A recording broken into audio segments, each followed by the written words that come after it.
Super prime time আপনারা দেখতে পাচ্ছেন। আর এই মুহূর্তে ভোটের বাংলায় এজেন্সির অ্যাকশন সকাল থেকে আমাদের নজর রয়েছে একেবারে সেই দিকেই। আর এই মুহূর্তে মিরাজ শাহকে ভবানীপুরের তৃণমূল প্রার্থী মমতা বন্দ্যোপাধ্যায় তার প্রস্তাবক মিরাজ শাহ তার বাড়িতে আইটি হানা। এলগিন রোডে মিরাজ শাহর বাড়ি, যে বাড়িতে ইতিমধ্যে পৌঁছে গিয়েছি আমরা। সুজয় পাল আমাদের প্রতিনিধি সেখানে পৌঁছে গিয়েছেন এবং সেখানে তিনতলা বাড়ি এবং সেই বাড়িতে মিরাজ শাহ তার স্ত্রী রয়েছেন বলে এখনো পর্যন্ত খবর পাওয়া যাচ্ছে। সেখানে আয়কর দপ্তরের আধিকারিকরা তারা সকাল 10টার আগেই সেখানে পৌঁছে গিয়েছেন এবং এখন বেলা প্রায় 3:30 বাজে।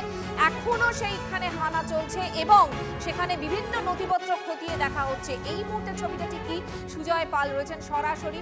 আরো একবার চলে যাব মিরাজ শাহর বাড়িতে। সুজয়,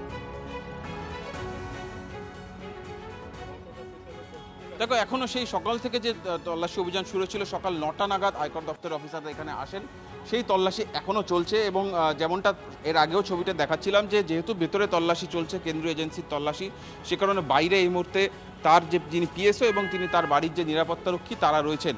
ভেতরে কারোর প্রবেশাধিকার নেই, ভেতরে আয়কর দপ্তরের অফিসাররা রয়েছেন এবং তারাও যে কজন অফিসার রয়েছে তারা তল্লাশিতে ঢুকেই কিন্তু তার অর্থাৎ মিরাজ শাহ তার পরিবারের সদস্যদের মোবাইল তারা তদন্ত চলাকালীন যে তারা মোবাইল ব্যবহার করতে পারবে না সেই বিষয়টি তারা জানিয়েছেন। ফলে মোবাইলটিকে আপাতত তদন্ত চলাকালীন বাজেয়াপ্ত করে রাখা হয়েছে, তেমনটাই সূত্র মারফত জানা যাচ্ছে।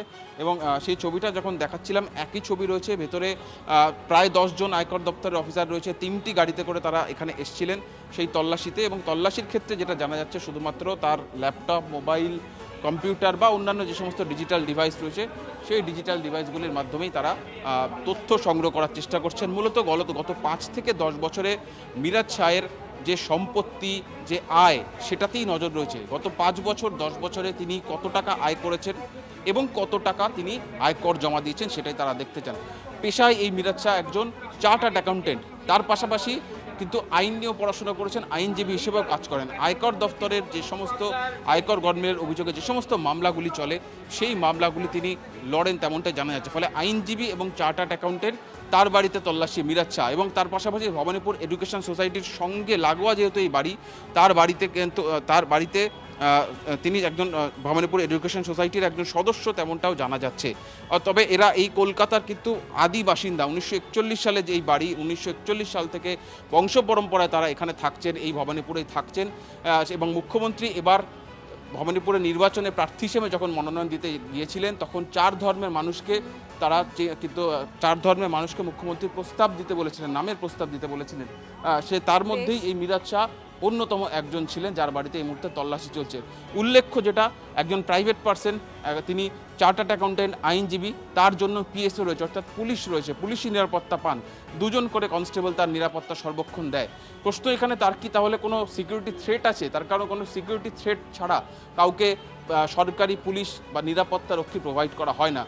2022 সাল থেকে তিনি এই সিকিউরিটি পাচ্ছেন, তেমনটা জানাচ্ছেন। 2022 সালেও এই মিরাজ শাহের বাড়িতে আরও একবার আয়কর দপ্তরের অভিযান চলেছিল। আয়কর অফিসাররা এখানে হানা দিয়েছিলেন, তথ্য সংগ্রহ করেছিলেন, তল্লাশি চালিয়েছিলেন। তারপর এবার দ্বিতীয়বার, আমি একটু ছবিটা দেখাতে বললাম সরকারি কুণালকে। ফলে এই নিয়ে দ্বিতীয়বার তার বাড়িতে তল্লাশি চলছে। এর আগে 2022 সাল এবং আবার এই 2026 সালে যখন তিনি প্রস্তাবক হলেন তখন তার বাড়িতে তল্লাশি চালানো হচ্ছে। ফলে অত্যন্ত গুরুত্বপূর্ণ রাজনৈতিক দিক থেকেও বটে এবং তৃণমূলের তরফ থেকে আবারও কথা হবে। আপাতত ধন্যবাদ।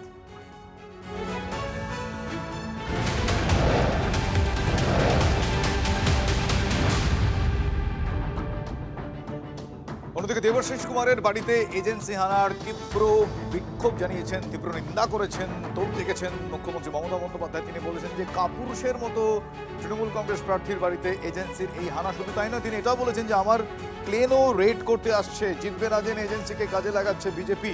ঠিক এভাবেই তোপ দেখেছেন মমতা বন্দ্যোপাধ্যায়। তিনি বলেছেন যে সরাসরি লড়াই করতে আসুক আমার সঙ্গে। ঠিক এইভাবেই চ্যালেঞ্জ জানিয়েছেন তৃণমূল সুপ্রিমো। শোনাবো আপনাদের কি বলেছেন মমতা বন্দ্যোপাধ্যায়।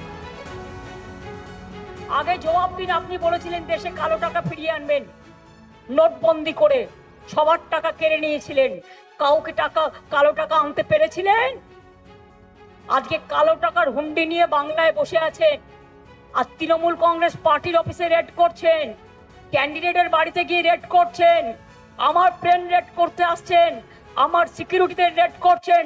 নির্লজ্জ বেহায়া একটা রাজনৈতিক দল সামনাসামনি লড়াই করতে পারে না, ভীতু কাপুরুষ। বৈধ টাকা সম্পত্তি থাকলে হবে, এটা তো নতুন কিছু না।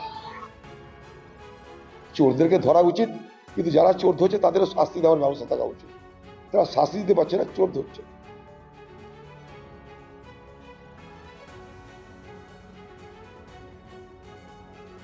মমতা বন্দ্যোপাধ্যায় তিনি সরাসরি তোপ দেখেছেন। তিনি বিজেপিকে নির্লজ্জ, ভীতু, কাপুরুষের দল বলে তোপ দেখেছেন মমতা বন্দ্যোপাধ্যায়।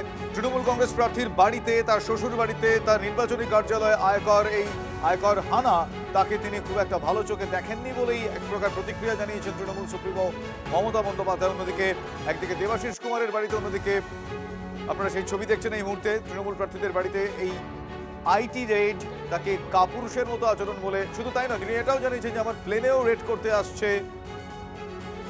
বিজেপি হেরে যাবে জেনে এজেন্সিকে ইচ্ছাকৃতভাবে ব্যবহার করছে বলে তোপ দেখেছেন মমতা বন্দ্যোপাধ্যায়।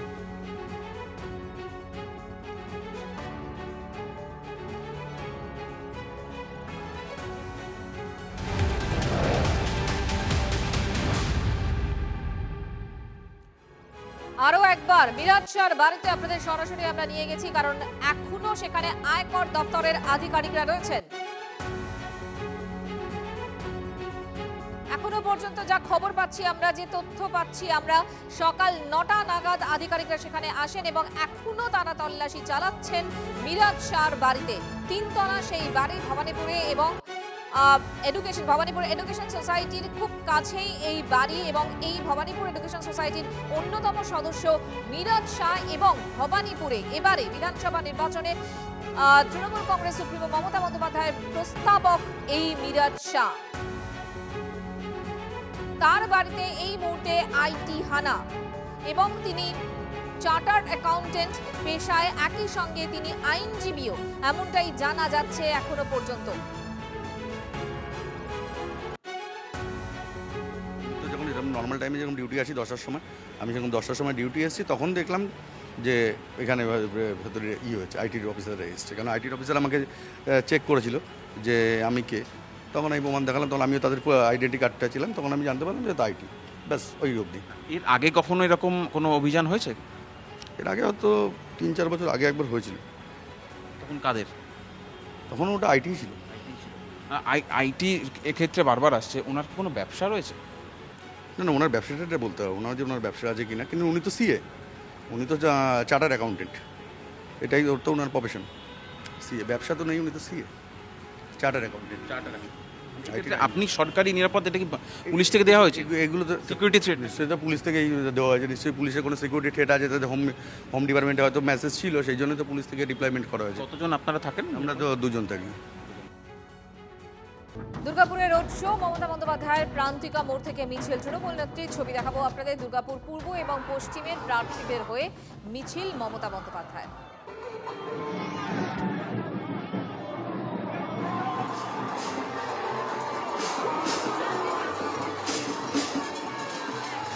জনসংযোগ এবং চেনা ছন্দে মমতা বন্দ্যোপাধ্যায় ঠিক যেভাবে তিনি রোড শো করেন, দুর্গাপুরে এই মুহূর্তে রোড শো মমতা বন্দ্যোপাধ্যায়। প্রান্তিকা মোড় থেকে মিছিল তৃণমূল নেত্রী। দুর্গাপুর পূর্ব এবং পশ্চিমের প্রার্থীদের হয়ে মিছিল।